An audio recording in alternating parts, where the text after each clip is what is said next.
We do some designing in back, we do some gardening all around.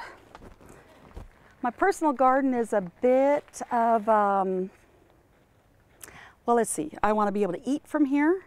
I want to be able to relax here. I want to be able to see the birds and the bees here.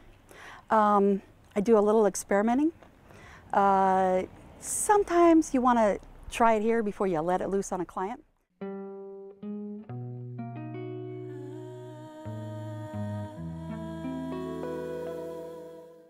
Hey Pete, I saw ya.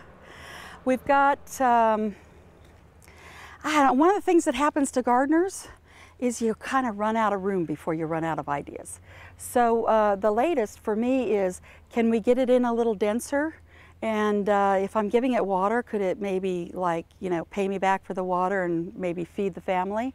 So what's been happening about the last 3-4 years here is we're making sure that we're getting some veggies out of the ground. And as I said, the advantage of growing things in these beautiful pots is when the veggie garden's empty, it still looks good.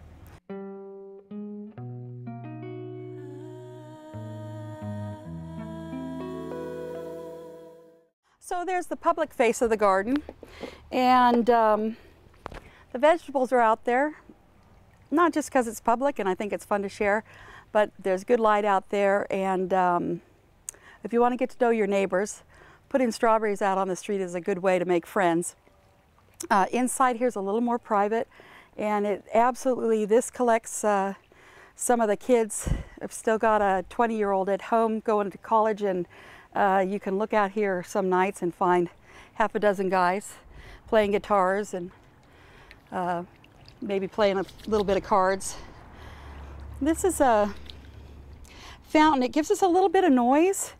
Definitely brings some color, definitely brings some movement, but it's also a really good bird bath. They like this super shallow water that they won't get stuck in, water they can splash in and that they can fly out of readily. Got enough visibility around it to be able to tell whether there's a cat sitting under it or not. It turns out in gardening, the gardener is not anywhere near as important as the plants themselves. They do know what to do. You just give a little, the right attitude, you know, the right attitude, let things occur how they will, and then just do a little editing as you go along.